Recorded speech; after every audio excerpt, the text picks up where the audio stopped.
الله من الشيطان الرجيم. بسم الله الرحمن الرحيم. الحمد لله رب العالمين، والصلاة والسلام على أشرف المرسلين سيدنا محمد وعلى آله وصحبه أجمعين، وبعد. فإن أشرف الحديث كتاب الله، وخير الهدي هدي محمد صلى الله عليه وسلم، وشر الأمور محدثاتها، وكل محدثة بدعة. اللهم علمنا ما جهلنا، وذكرنا ما نسينا، وارزقنا تلاوة كتابك آناء الليل وأطراف النهار، واجعله لنا حجة يا رب العالمين. رب اشرح لي صدري ويسر لي أمري واحلل عقدة من لساني يفقهوا.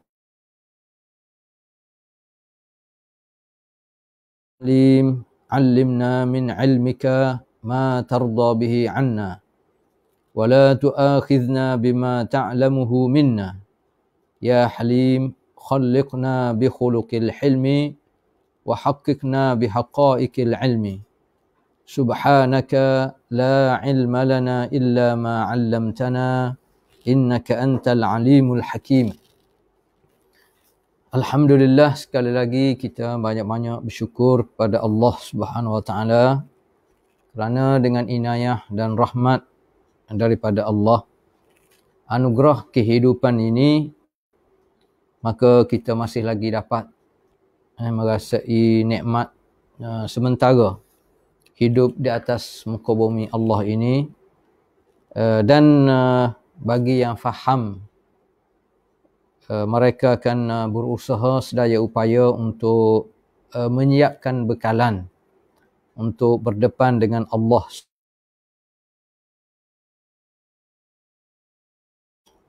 Seperti biasa pada pagi Jumaat 9:30 pagi kita sama-sama baca dan sama-sama kita tadabbur ayat-ayat suci Al-Quran.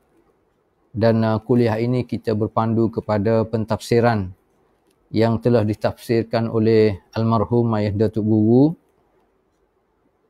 Kita cuba sama-sama mengambil manfaat, dan pagi ini kita sambung ayat kedua daripada surah Al-Falaq. Minggu lepas kita baca mukaddimah dan ayat pertama daripada surah Al-Falaq. A'udzu billahi minasyaitonir rajim. Bismillahirrahmanirrahim. Qul a'udzu birabbil falaq. Katakanlah, aku berlindung daripada Allah Subhanahu Wa Taala dengan kuasa Allah Taala yang Al-Falaq. Al-Falaq kita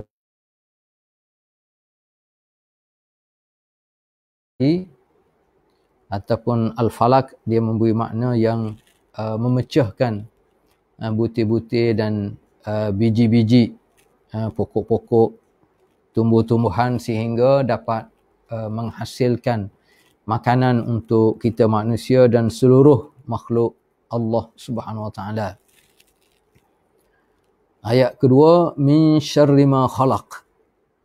Kita nak berlindung dengan Allah Subhanahu Wa Taala ni, antaranya min syarri ma khalaq, daripada kejahatan segala makhluk ciptaan Allah Subhanahu Wa Taala. Takdirnya semasa kita hidup atas dunia ni, muka surat 54 tu, Tuhan buat belaka, dia kata. Dia buat makhluk jahat dan makhluk baik pun dia buat juga.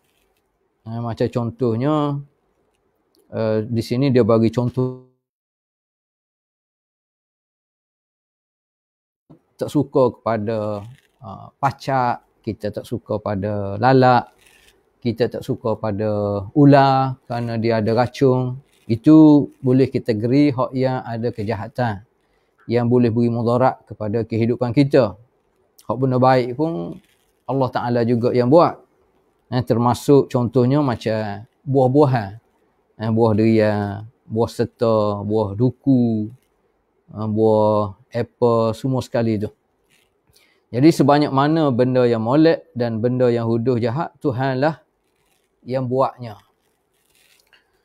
Cuma dalam buku ni, Tok Guru ada dia ulas tentang isu Samseng. Isu Samseng ni dia sebenarnya pada tahun 2002 timbul isu ni, dia berkaitan rapat dengan politik lah. Jadi seolah-olahnya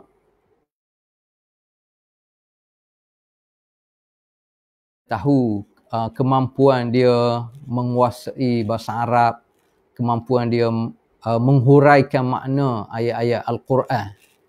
Jadi Tok Guru apabila dia guna kalimah Samseng ni, dia juga sandar kepada Allah Ta'ala.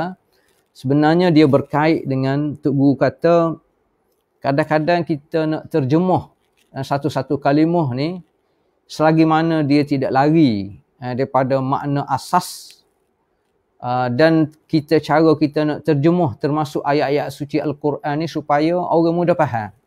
Terutamanya pendengar, sama ada orang berpelajaran, sama ada orang kampung biasa, dia boleh faham maksudnya. Jadi termasuk Tok Guru kata apabila dia sebut isu Samseng. Jadi Samseng ni Tok Guru sebut semua manusia ni mempunyai nafsu buah belaka. Sebab apabila nak cerita tentang kita nak berlindung daripada Allah Ta'ala ni, daripada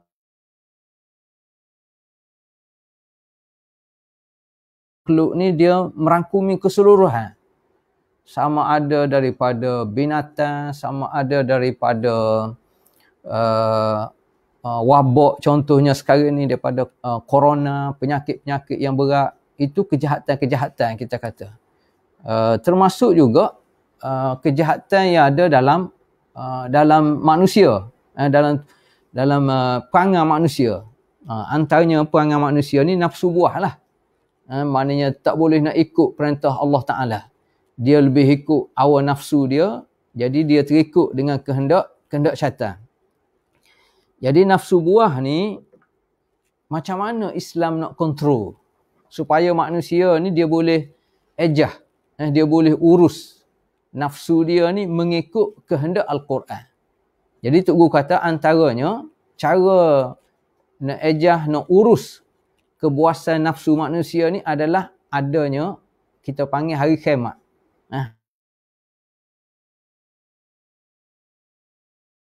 Mana dia pun, contohnya apabila dia teringat dia akan mati, apabila dia teringat ada hari kiamat, Allah Ta'ala akan balas sebagaimana manusia buat semasa dia duduk atas dunia ni, jadi menyebabkan dia mikir balik. Itu sebenarnya antara faktor yang Tok Guru sebut Allah Ta'ala ni ada buah Samseng dia. Jadi seganah-ganah manusia ni di padang mahsyar, kelak ada lagi yang lebih gagah, yang bernama Al-Jabbar, Al-Mutakabbir. Al-Mutakabbir ni kita nak terjemah macam mana contohnya? Penuh dengan keangkuhan dan kesombongan. Jadi apabila kita sandar kepada Allah Ta'ala, kita tak boleh sama makna sombong sebagaimana manusia je sombong. Manusia sombong menggambarkan kelemahan dia. Allah Ta'ala ni kita nak terjemah Al-Mutakabbir, termasuk Al-Jabbar, yang maha gagah perkasa. Maknanya kalau kita nak faham, dia tak kira dah peraturan macam mana, hak dia nak, dia akan buat. Menyebabkan biasanya orang takutlah kepada Samseng ni. Jadi sesombong-sombong manusia, sesamseng-samseng manusia, ada lagi yang lebih sombong, yang lebih samseng, yang manusia tak mampu nak lawan. Iaitu Allah Ta'ala. Terutamanya di akhirat kelak. Sebab atas dunia ni, kadang-kadang Allah Ta'ala beri peluang kepada manusia. Jahat setara mana pun, selagi mana Allah Ta'ala beri peluang kepada dia, dia boleh hidup lah. Dia boleh buat jahat. Tapi apabila sampai di akhirat kelak, manusia tak boleh nak berdalih, manusia tak boleh nak lari, semua sekali dalam kuasa Allah Subhanahu Wa Ta'ala. Itu sebenarnya maksud Samseng yang Tok Guru nak terjemah perkataan Al-Jabbar. Dan dia lebih kepada mana nak kekal nafsu buah manusia ni supaya setiap benda dia nak buat, dia fikir tentang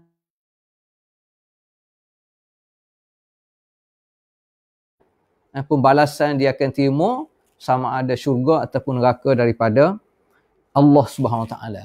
Cuma kadang-kadang kerana faktor berbeza pandangan, terutamanya di sudut politik yang kita tahu dalam dunia ni, termasuk negara kita yang mentaliti kebanyakan orang politik ni dia tidak terbuka.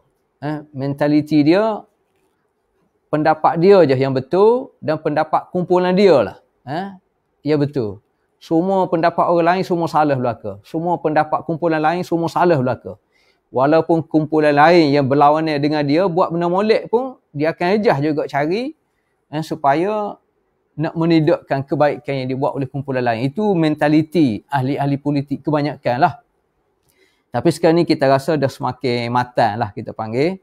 Tak apalah waktu tu isu Samseng. Tapi kita nak ceritanya Tok Guru bawa tu dari sudut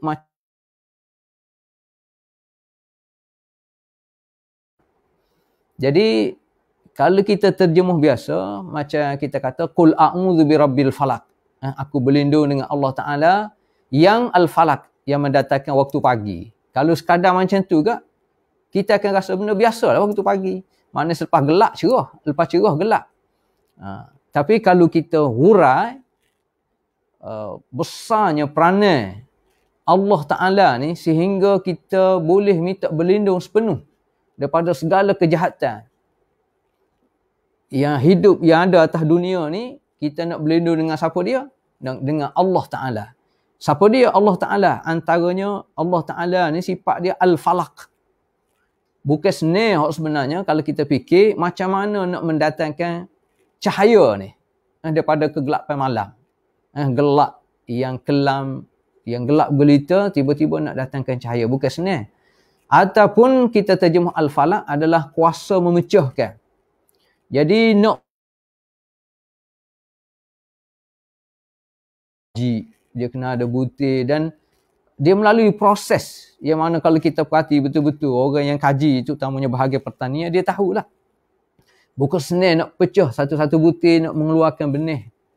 Nak mengeluarkan pokok-pokok tu. Dan kuasa ni manusia tak nak buat 100% kuasa Allah Ta'ala. Cuma sebab musabab Allah Ta'ala beri peluang kepada manusia. Jadi dengan kuasa ni sehingga alam ni jadi cerah, kita boleh hidup dengan baik, terutamanya di waktu siang. Dan kita boleh hidup kerana kuasa Allah Ta'ala memecahkan biji-biji dan butir-butir ni sehingga boleh menumbuhkan tumbuh-tumbuhan, boleh mendatangkan hasil tanaman dan minuman kepada manusia, manusia boleh hidup. Jadi hebatlah kuasa ni, iaitu Allah Ta'ala. Jadi kita boleh berlindung. Antara benda yang kita nak berlindung adalah kita nak berlindung dengan kejahatan. Kejahatan yang ada pada makhluk, termasuk yang ada pada manusia.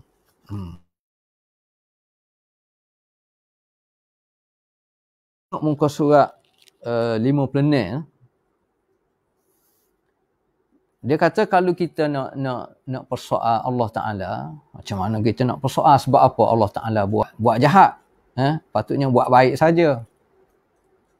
Kita tak boleh nak persoal lah sebab dah itu ketentuan Allah Ta'ala. Tapi kalau kita kaji, kita cari ilmu, kita faham kedudukan kita, maka dia berkait rapat dengan tujuan Allah Ta'ala cipta kita atas dunia ni, liyabluwakum, untuk Allah Ta'ala uji kita.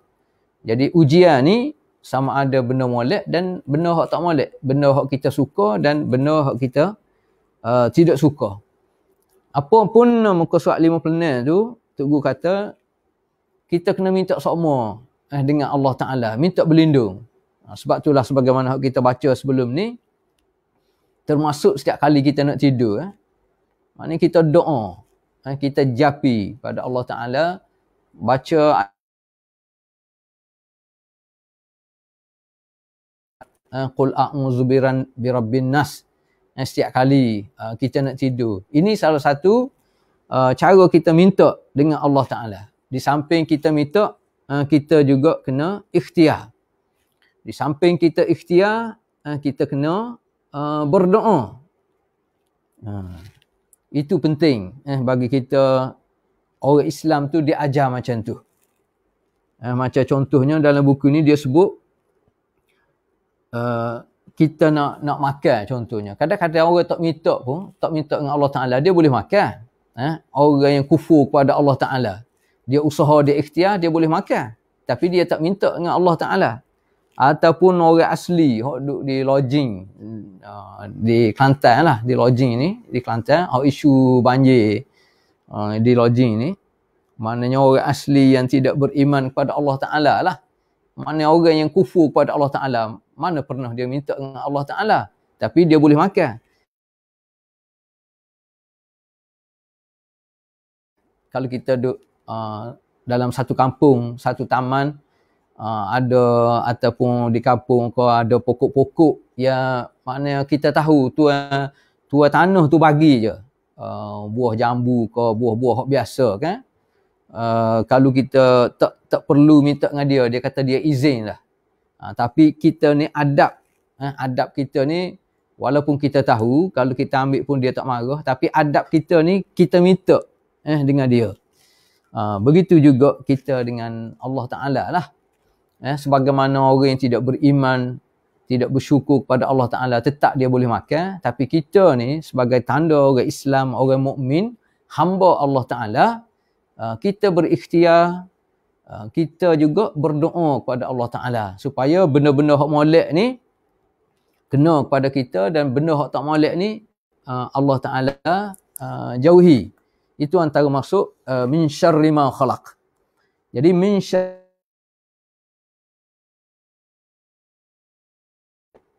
dan kejahatan makhluk ni dia merangkumi keseluruhan. Min syarri ma khalaq. Dia mari dengan makna bisifatil umum, dia panggil. Dengan sifat umum. Maknanya merangkumi semua sekali. Contohnya, kehidupan atas dunia ni, kita minta dengan Allah Ta'ala. Supaya Allah Ta'ala jauhi kita daripada kejahatan. Atas dunia ni, kejahatan daripada syaitan. Contohnya, kejahatan daripada was-was yang lahir daripada syaitan. Maksud kejahatan juga, min syarri ma khalaq, di alam barzakh. Dalam kubur kelak contohnya, kita dijauhi daripada kejahatan azab kubur contohnya. Kejahatan di akhirat, daripada azab neraka Allah SWT. Kejahatan juga, kita minta berlindung. Jadi kalau kita baca ayat Quran, min syarri ma khalaq, maknanya biar merangkumi keseluruhan. Kehidupan kita atas dunia, kehidupan di alam kubur, kehidupan di akhirat kelak, supaya kita dijauhkan daripada segala azab Allah. Ma khalaq, contoh daripada binatang buah kita sebut tadi, daripada racun-racun, daripada kuman, wabak, sebagaimana sekarang ni COVID ni. Sebab tu kita kena minta doa sama dengan Allah Ta'ala. Dan antara tepat kita nak doa dengan Allah Ta'ala ni, tak kira tepat lah, mana-mana pun kita boleh berdoa.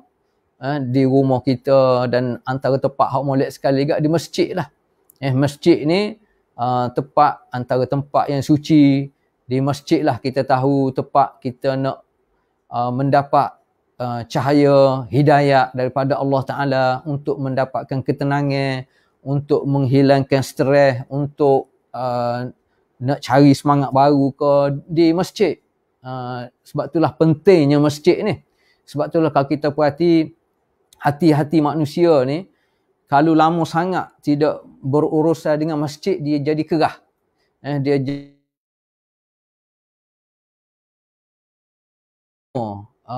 sebagai musibah yang menimpa dia dan menimpa dunia keseluruhan. Sedangkan kita kena yakin sepenuh apa yang berlaku semua dalam aturan kehendak izin Allah SWT, supaya manusia berikhtiar, supaya manusia akhirnya ingat kepada Allah Ta'ala, dan sentiasa berdoa kepada Allah SWT.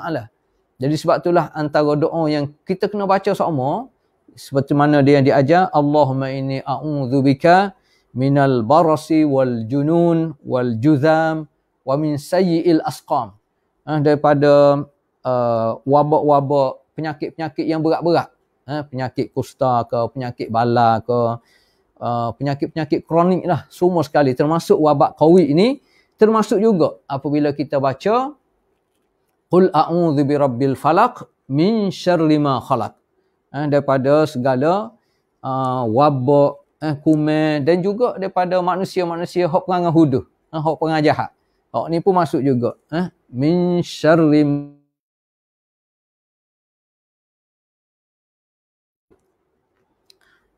hadis sahih, man nazala manzilan. Sesiapa yang pergi masuk sebuah rumah ke, rumah baru ke, rumah lama yang ditinggal ke, ataupun hotel ke, ataupun mana-mana kita pergi, kita baca doa ni, a'udzu bikalimatillahi tammati min syarri ma khalaq. Macam contoh, kita nak pergi rumah sewa, kita nak sewa rumah, ataupun kita nak masuk rumah baru, ataupun kita nak masuk rumah yang lama ditinggalkan, ataupun kita pergi mana-mana pun, kita nak duduk kawasan tu, kita baca doa ni.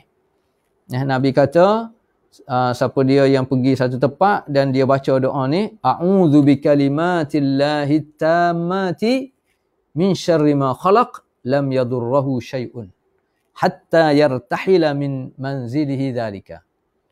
Kalau dia baca doa ni, maknanya insya-Allah dia tidak akan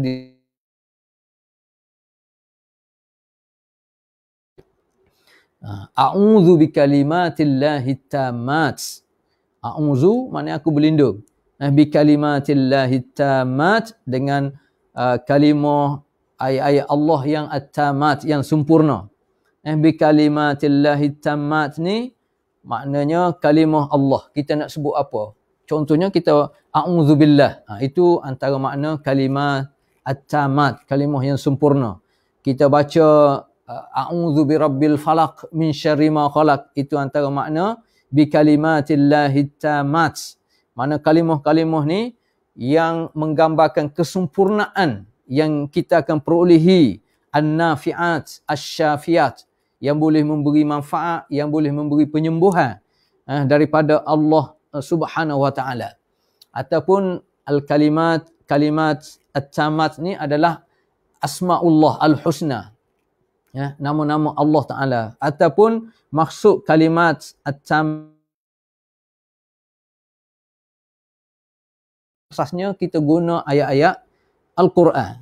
Jadi kalau kita baca doa ni, a'udzu bikalimatillahi tammat min syarri ma khalaq, daripada segala kejahatan makhluk Allah Ta'ala, Nabi kata lam yadurruhu syai', dia tidak akan ditimpa sebagai mudarat, insya-Allah, dengan izin Allah Subhanahu wa Ta'ala.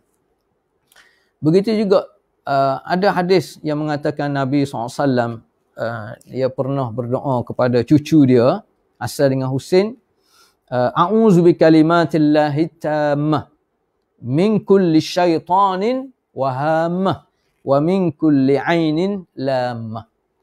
Jadi ini doa-doa yang boleh kita baca, sebab doa-doa ni diajar sendiri oleh Nabi SAW.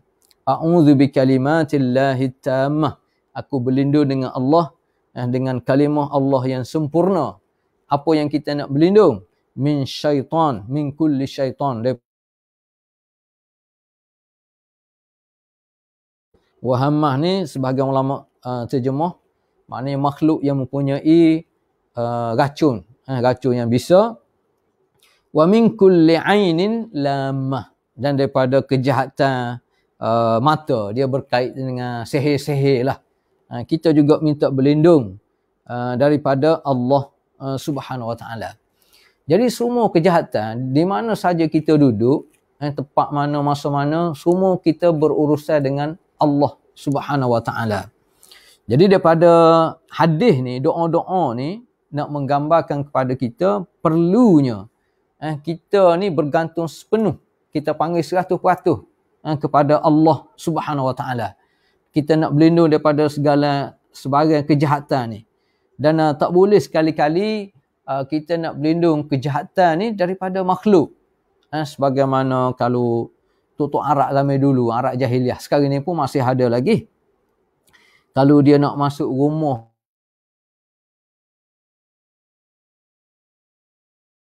ke di wadi-wadi mana ke, dia lupa Allah Ta'ala, dia minta dengan makhluk. Contohnya ada istilah na'udzu bisayyidi hadzal wadi. Na'udzu bisayyidi hadzal wadi. Maknanya aku nak berlindung dengan melalui macam tuan wadi, tuan kawasan, tuan tanah ni. Macam kita orang Melayu rasanya banyak juga jenis gini. Masuk rumah lama ke, nak masuk dalam hutan ke, minta izin dulu. Minta izin dengan siapa dia? Dalam hati kita tu.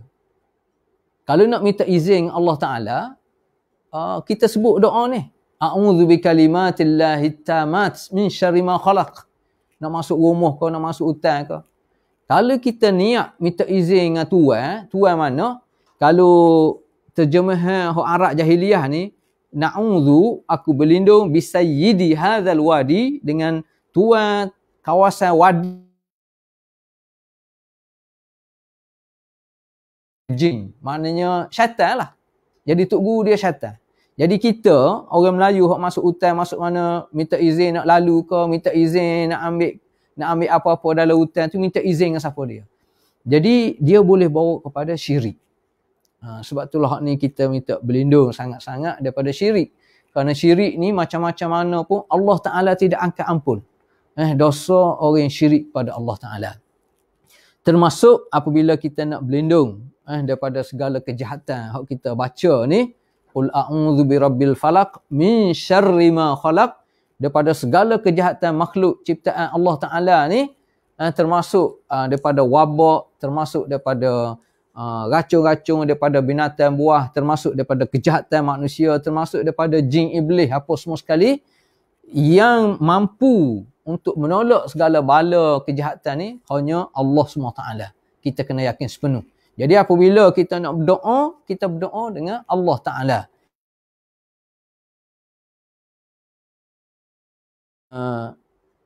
Ada satu lagi doa, ni panjang sikit lah. Tapi tak apalah, mau baca. Antara doa juga, Allahumma rabbas samawati sab'i wa rabbal ardi. Ya Allah, Tuhan yang menguasai 7 petala langit, 7 petala bumi, wa rabbal arsyil azim. Allah lah yang mempunyai arasy yang maha agung. Rabbana wa rabba kulli syai'. Allah lah Tuhan yang menguasai semua sekali. Faliqal habbi wan nawa. Allah Ta'ala lah yang memecahkan biji-biji dan butir-butir sehingga boleh menumbuhkan tumbuh-tumbuhan dan pokok-pokok. Wa munzilat taurati wal injili wal furqan. Allah lah yang menurunkan kitab-kitab selain daripada Al-Quran, kitab Taurat, kitab Injil. A'udzu bika min syarri kulli syai'. Kita naknya adalah kita nak berlindung ke bumi ni, termasuk sebahagian ulama kata kejahatan semasa kita berada di alam kubur, alam barzakh, dan kejahatan di akhirat kelak, iaitu azab neraka Allah SWT. Kita berlindung sepenuh dengan Allah Ta'ala, yang mana Allah ni anta akhidhun binasiyati, yang mana Allah Ta'ala ni dia menguasai sepenuh. Nasiyah ni di depan maknanya orang ni, kalau kita boleh pegang kepala orang tak boleh kuasai sepenuh. Jadi gambarannya Allah Ta'ala ni dia menguasai 100% makhluk yang dia juga cipta. Antal awwalu falaysa qablaka syai' wa antal akhiru falaysa ba'daka syai' wa antal zahiru falaysa fawqaka syai' wa antal batinu falaysa dunaka syai'. Jadi gambarannya Allah Ta'ala ni dia ada daripada awal, semenjak daripada azali lagi.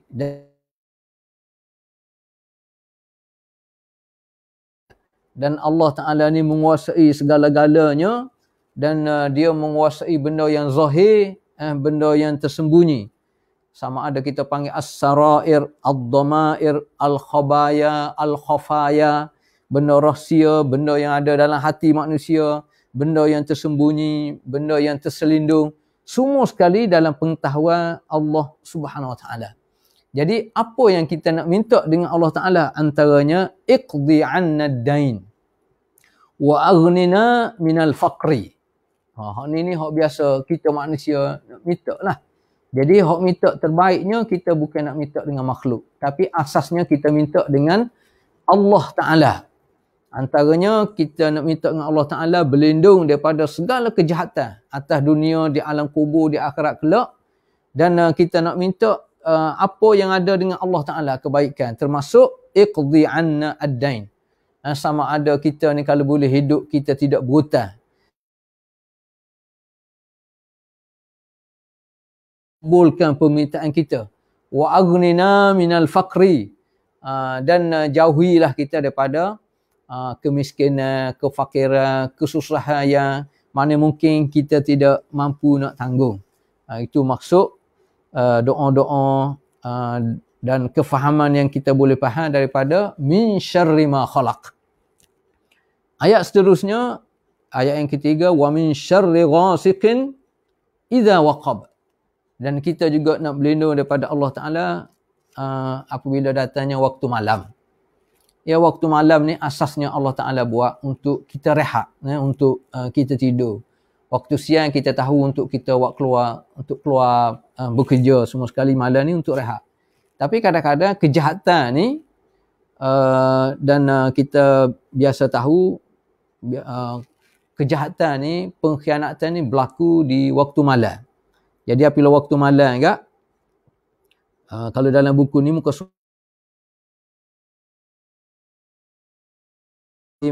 kalau jengking, orang jahat, budak nakal, tak ada di waktu siang, tak ada biasanya. Tapi apabila mari waktu malam, tubiklah segala binatang-binatang buah, gajah, rimau, kalau jengking, orang jahat, budak-budak nakal, apa semua sekali tubik di waktu malam.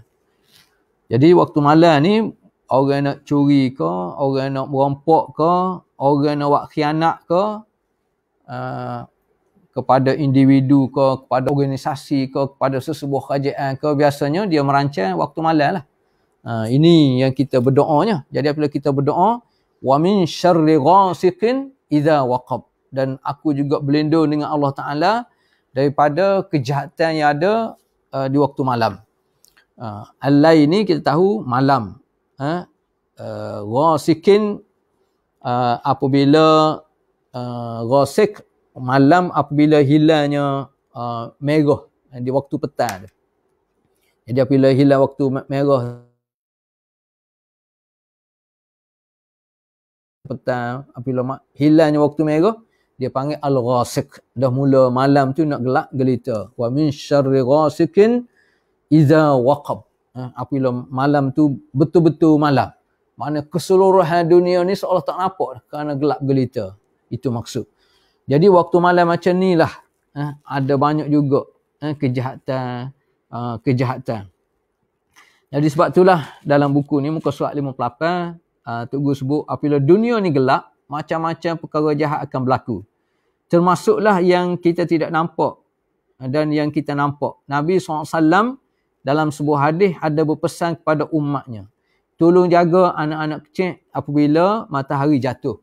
Matahari jatuh maknanya matahari terbenam ketika waktu maghrib. Jangan bagi mereka bermain di tanah. Di tanah ni mana di luar daripada rumah. Kerana ketika itu syaitan ni beriuk. Beriuk ni maknanya banyak. Dia mula hampir semua syaitan.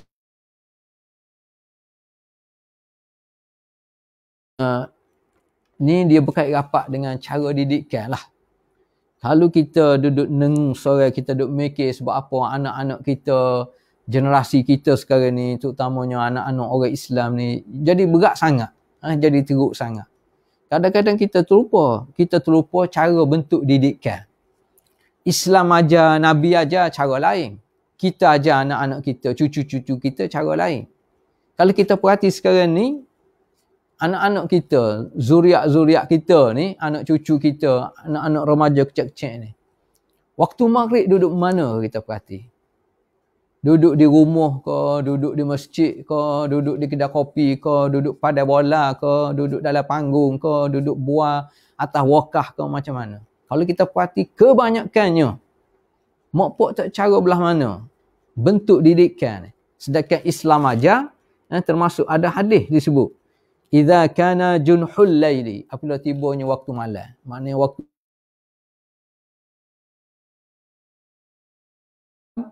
Fakuffu sibyanakum. Kita kena pegang, kita kena jaga, kita kena pastikan anak-anak kita duduk mana. Sebab fa inna syaitana tantashiru hina idzin. Pada masa tu syaitan ni keluar belaka daripada tempat sarai-sarai dia, daripada rumah dia pakat tubik belaka.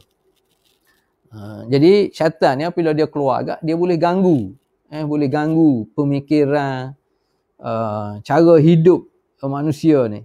Fa idza dhahabat sa'atu minal laili fakhalluhum wa aghliqul abwaba wadhkuru ismallah. Mana pintu kena tutup. Maksudnya ialah apabila waktu malam kan, kita tutup pintu kita di sudut keselamatan zahir dan batin, kita kena ingat. Dan syaitan ni apabila pintu ditutup, maknanya dia tak boleh nak masuk. Wadhkuru ismallah fa inna syaitana la yaftahu baban mughlaqa. Jadi sebab itulah maknanya dalam kita mendidik anak-anak kita penting. Di sudut kita nak urus masa nak didik anak-anak kita ni ialah mengikut waktu semaya. Yang kita panggil pengurusan masa berasas waktu solat. Jadi contohnya waktu maghrib pukul berapa?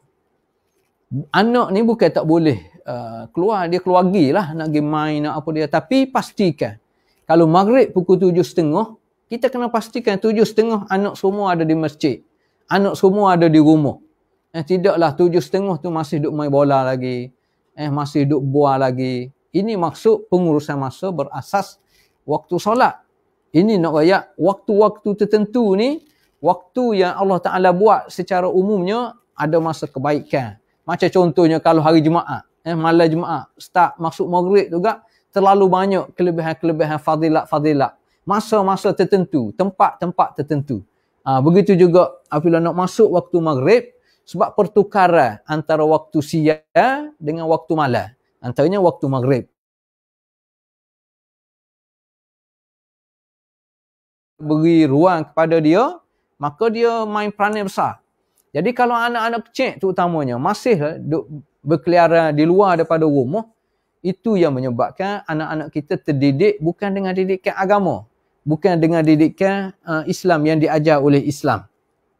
Cara kita, sebagaimana kita tahulah, kita kena pasti anak-anak kita nak main gilah, tapi setengah jam sebelum maghrib, 10 minit ke paling kurang, paling lewat sebelum maghrib, kena berhenti, kena latih semua anak-anak kita.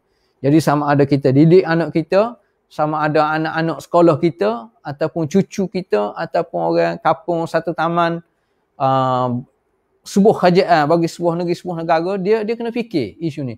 Macam mana nak bentuk jati diri rakyat dia ni. Dia kena fikir. Selain daripada bagi ilmu, bagi kemahiran, gilah tu. Tetapi didikan agama, ini antaranya yang paling penting. Sebab didikan agama lah sebenarnya dia boleh melahir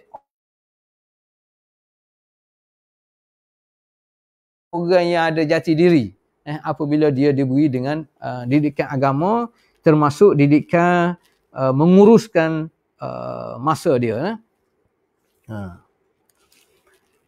Bahkan sebenarnya ialah anak-anak ni, sebab itulah hatta kita suami isteri ni, Amo teringat masa belajar Mesir dulu, ialah kita sama-sama belajar, sama-sama pelajar masa tu. Di kalangan kita ada yang kahwin masa belajar. Jadi apabila kahwin sama-sama kita ni, kita buat majlis sama-sama kita. Dalam rumah ya boleh muat 20 orang, 30 orang. Jadi dalam masa sama kita pilihlah di kalangan kita ni supaya boleh bagi tazkirah lah tentang nikmat dan sunnah kahwin ni. Jadi nak cerita, tapi ustaz tu, kawan tu dah meninggal dunia dan dia ni memang seorang alim, seorang yang baik lah. Tapi nak masa-masa tu kadang-kadang tazkirah kahwin ni, kita kahwin selain daripada kita nak memenuhi keperluan jasad kita, dengan kahwin juga sunnah Allah Ta'ala ni untuk meramaikan zuriat umat Nabi Muhammad SAW. Dan apabila kita kahwin, kita nak lahirkan zuriat dan zuriat yang solihah. Jadi salah satu caranya apabila kita bersama dengan isteri kita, kita nak bersama ni kita doa. Jadi dia pun sebut tu. Cuma bila dia nak sebut doa tu dia terlupa. Dia terlupa. Dia pun baru kahwin juga. Jadi saya ni pakat main dia ke demo tak apa masa duduk dengan isteri. Doa Allahumma jannibna syaitan wa jannibis syaitan ma razaqtana. Nak royak setiap masa, setiap keadaan, setiap tempat. Hatta kita nak duduk, nak bergaul dengan isteri kita pun, ada doa tertentu. Ada doa tertentu. Termasuk doa ni lah. Supaya masa kita nak bersenda gurau duduk sekali,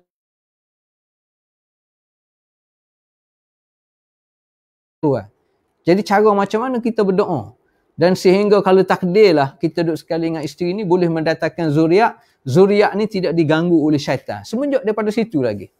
Jadi apatah lagi apabila dah lahir, lagilah kita kena sentiasa berdoa kepada Allah, termasuk Allahumma jannibna syaitan wa jannibis syaitan ma razaqtana.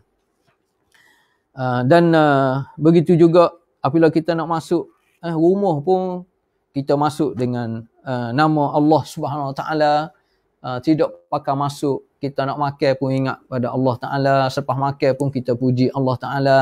Dan syaitan ni contohnya bila kita balik rumah, kita masuk rumah, kita lupa nak masuk kaki kanan ke, nak doa kepada Allah Ta'ala ke, syaitan tepuk tangan lah. Tapi kalau kita ingat Allah Ta'ala, syaitan kata, la mabi. Maknanya dia tak boleh nak kuasai, tak boleh nak khianat kepada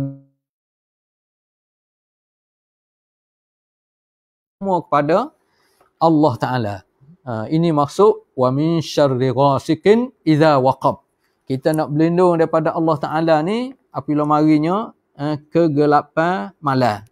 Dan muka surat 59 tu kita dah sebut tadi, termasuklah malam ni apabila kita nak tidur. Kalau kita sebut baca 3 kul tu.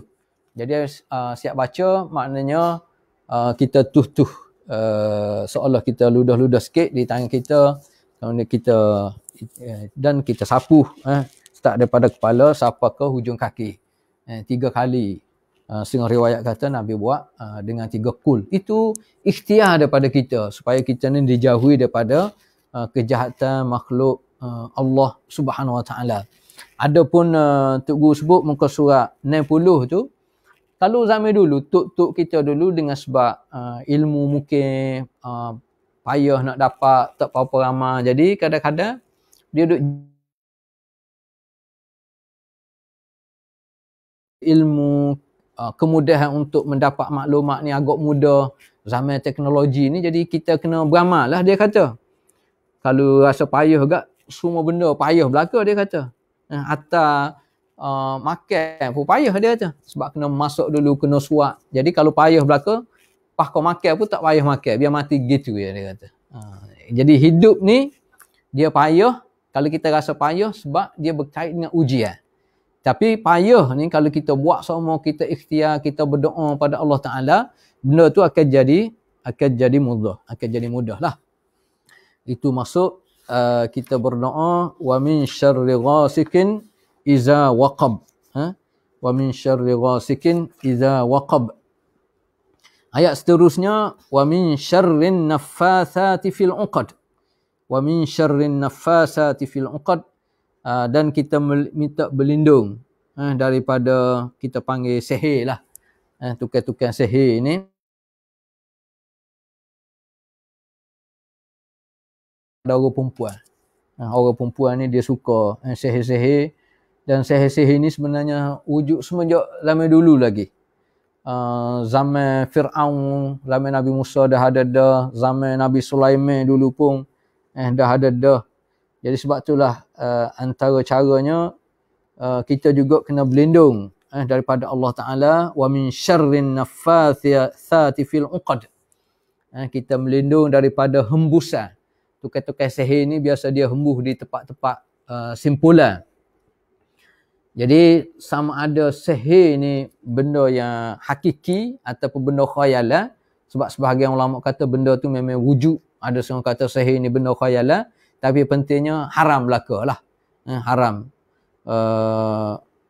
Berdosa kalau kita berurusan dengan sihir. Jadi sebab itulah kita minta berlindung. Antaranya ialah kita kena banyak baca, termasuk baca ayat kursi sebenarnya. Baca ayat kursi. Sebab kita tahulah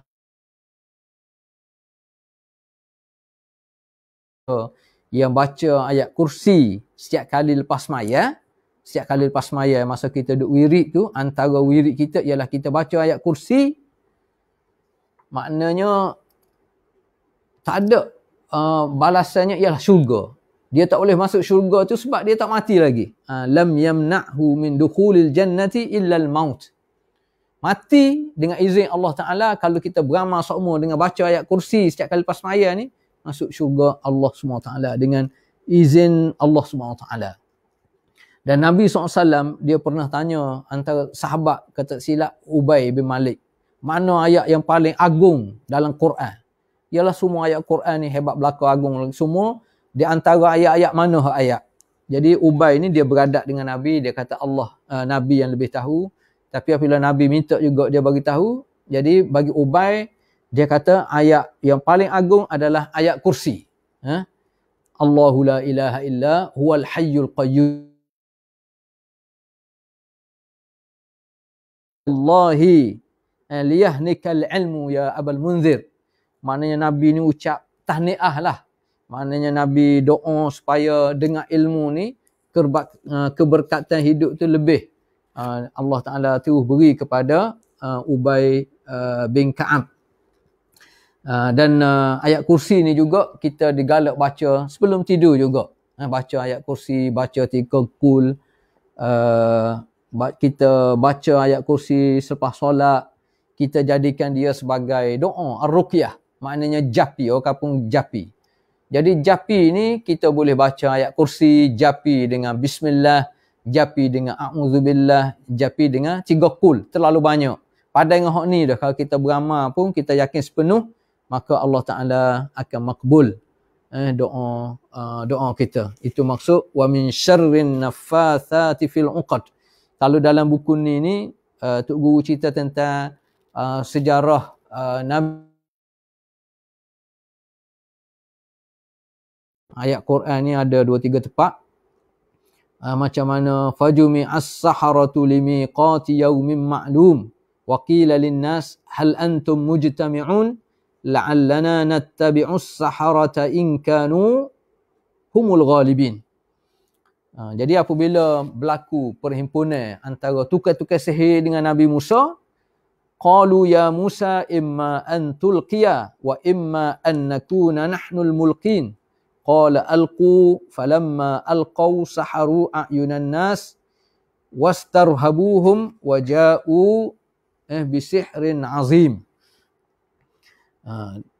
Jadi kita tahulah sejarahnya macam mana tukar-tukar sihir yang ramai ni, dia boleh mengkhayalkan penglihatan manusia ni dengan kekuatan sihir yang ada pada dia, sehingga dia nampak ular yang begitu banyak. Yang menyebabkan Nabi Musa sendiri pun peringkat awal tu fa'aujasa fi nafsihi khifatan Musa qulna la takhaf innaka antal a'la. Yang menyebabkan Musa apabila tengok ular yang beriuk yang begitu banyak, dia pun sebab manusia, walaupun dia nabi, dia manusia. Jadi fa'aujasa fi nafsihi khifah, rasa takut sikit dalam hati dia. Tapi Allah Ta'ala tu kata, wahai Musa, qulna la takhaf, jangan kamu takut, jangan kamu gurung, innaka antal a'la, sebab kamu ni berada di kedudukan yang tinggi di sisi Allah Ta'ala. Walaupun pada masa tu pandangan manusia nak tengok Nabi Musa dengan Fir'aun, memang tak ada apa satu lah seolah Nabi Musa ni. Kekuasaan, ketenteraan, harta benda, semua ada di Fir'aun belaka. Nabi Musa ni ada tukak se. Tukaknya kalau mengikut budayanya, sebab zaman dulu kan orang duduk di pada pasir, pera binatang, pera kambing. Tukak itulah Allah Ta'ala minta dia lepas. Dan apabila Allah Ta'ala minta dengan Musa jangan takut, dia juga memberi pengajaran kepada kita. Orang Islam ni khususnya orang yang nak bawa dakwah ni tak boleh ada rasa takut. Takut dia kita kena latih, kena tarbiyah, kena didik hati kita, jiwa kita ni takut kita hanya kepada Allah Taala. Tapi jangan ikut berani tak tu kalu itu. Tak ada apa-apa nak bunuh orang, tak ada apa-apa nak berjihad, tak ada apa-apa nak kafir orang, tak ada apa-apa nak pulau. Itu perangai huduh yang ada pada kita. Jadi kita nak bawa benda molek ni, kita kena ikut cara Nabi-Nabi SAW, termasuk cara Nabi Musa, termasuk cara Nabi kita Muhammad SAW, sebagaimana yang diajar oleh Allah SWT. Jangan takut ni supaya kita kena rasa walaupun kita tak ada apa-apa, tapi kita bawa kebenaran. Kalau kita orang Islam ni, kita bawa Al-Quran.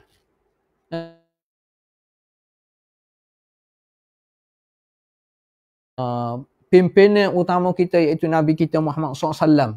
Walaupun kita tidak hidup sezaman dengan Nabi SAW, tapi dia meninggalkan kepada kita Quran. Tak bertambah dan tak berkurang sikit abu.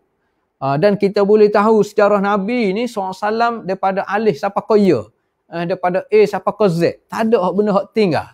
Tidak sebagaimana hatta Nabi-Nabi yang lain, apatah lagi pemimpin-pemimpin yang lain. Hak kita agung-agungkan. Banyak benda yang kita tidak tahu, yang tersembunyi. Tapi Nabi SAW ni semua sekali tahu. Maknanya sebab itu semua kehendak Allah SWT. Dan kita kena yakin ni, kita kena benar, kita kena rasa berani ni kerana apa? Sebab kita berada atas prinsip. Apabila kita sebut Islam ni, dia berkait dengan prinsip. Dia berkait dengan akhlak. Dia berkait macam mana kita nak tunjuk. Hatta ayat selepas pada ni, wa min syarri hasidin iza hasad. Hatta dengan orang yang hasad. Hatta dengan orang hasad dengki pada kita pun kita buat baik. Ini Islam ajar hak sebenarnya. Walaupun benda ni berat. Dan memanglah benda hasad dengki ni, kita panggil perangai huduh yang ada pada manusia. Hasad dengki. Tak boleh tengok orang senang. Itu tabiat manusia, hak perangai huduh lah. Sebab itulah kita minta min syarri ma khalaq tadi. Daripada awal-awal lagi kita minta berlindung dengan Allah Ta'ala daripada kejahatan makhluk, termasuk kejahatan makhluknya, kejahatan manusia sendiri. Bukan di batas tubuh manusia tu, tapi perangai huduh yang ada pada manusia, termasuk hasad dengki, termasuk sihir, termasuk waktu malam. Jadi sama ada sihir, sama ada hasad dengki ni, kita boleh tengoklah macam mana kisah mereka awal-awal dulu zaman Nabi Adam AS. Perbalahan antara Habil dengan Qabil. Zaman Nabi Yusuf, perbalahan antara adik-beradik. Semua antara puncanya kerana berkait dengan hasad dengki. Orang ni, dia tak boleh tengok orang senang. Dia susah, dan kalau boleh nak suruh orang lain juga susah. Dan perangai orang ada hasad dengki ni, dia nak seorang dia senang, dan kalau boleh orang lain tu susah belaka. Ini perangai huduh. Sama ada perangai huduh tu ada pada individu, ataupun perangai huduh tu ada pada organisasi, ataupun perangai huduh tu ada pada sebuah kerajaan yang hasad dengki, yang tak boleh nak tengok rakyat ni hidup senang. Dia kalau boleh, kelompok dia je yang boleh hidup senang. Dalam keadaan susah, dalam keadaan menderita pun kalau boleh, dia dengan kelompok dia saja boleh hidup senang. Rakyat ni susah, tak apa. Ini perangai huduh yang ada pada seseorang, yang ada pada organisasi dan pada kerajaan. Jadi hak ni kita kena minta berlindung belaka dengan Allah Subhanahu Wa Taala. Kita ingat satu ayat Allah Taala dan surah Az-Zukhruf ayat yang ke-32, ahum yaqsimuna rahmata rabbik. Allah Ta'ala beri rezeki ni, muka yang tentukan, ataupun nahnu qasamna bainahum ma'isyatahum. Bahkan kami sebenarnya, kami yang bagi rahmat kami kepada seluruh makhluk, termasuk kepada manusia, termasuk kami bagi rezeki semasa manusia hidup atas dunia ni, fil hayatid dunya wa rafa'na ba'dahum fawqa ba'din darajat. Dan kami yang mengangkat seseorang ni, angkat seseorang di antara manusia ni beberapa darjat. Termasuk angkatnya Allah Ta'ala yang menentukan siapa yang dia nak lantik Nabi-Nabi dan Rasul-Rasul. termasuk nak melantik Nabi kita Muhammad sallallahu alaihi wasallam. Maknanya dia tidak tanya makhluk, tak tanya manusia, tak tanya Bani Israel ke, tak tanya keturunan ni. Allah Ta'ala yang tentukan. Sebab itulah dia sebut wa rafa'na ba'dahum fawqa ba'din darajat. Sebab itulah kita kena terima hakikat ni. Kadang-kadang kita ada kelebihan tersendiri, kadang-kadang kita sebenarnya hum ba'dan sukhriya, Allah Ta'ala kata. Kelebihan yang Allah Ta'ala beri seseorang, kelebihan yang Allah Ta'ala beri seseorang supaya masing-masing hidup atas dunia ni macam mana nak tampung menampung, kita panggil tolong menolong. Lita'arafu, konsep lita'arafu tu kita kena salurkan dalam kehidupan kita dalam bentuk yang lebih meluas, sehingga kita orang Islam ni nampak unsur kekuatan. Semua kita ni kembali kepada Allah SWT.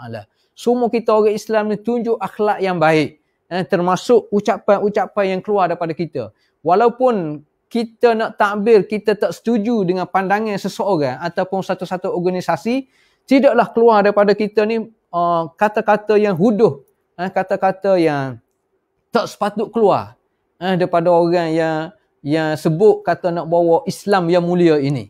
Biarlah hatta non-Muslim tengok orang Islam ni perangai dia comel. Walaupun dia berbeza di akhlak yang molek.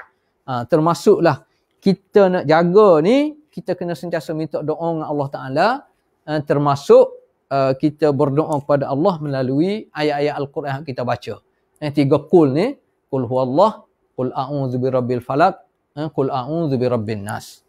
Jadi yang rasa cukuplah untuk pagi ni. Semoga apa yang baik itu memberi manfaat kepada kita, dan insya-Allah kita akan sambung pada pagi Jumaat minggu depan. A'udzubillahi minasyaitonirrajim. Bismillahirrahmanirrahim. Alhamdulillahirabbil alamin. Hamdan yuwafi ni'amahu wa yukafi'u mazidah. Ya Rabbana lakal hamdu kama yanbaghi li jalali wajhika wa 'azimi sultanik. Allahumma rabbana zalamna anfusana wa illam taghfir lana wa tarhamna lanakunanna minal khasirin. Rabbana wa tub 'alaina innaka antat tawwabur rahim. Allahumma yassir lana umurana wa la tu'assir 'alaina. Rabbana hab lil muttaqina imama. Rabbana ja'alna muqimis salah wa min dhurriyyatina. Rabbana wa taqabbal du'a. Rabbana atina fid dunya hasanah wa fil akhirati hasanah wa qina adzaban nar. Wa sallallahu ala sayyidina Muhammad wa ala alihi wa sahbihi wa sallim. Walhamdulillahi rabbil alamin.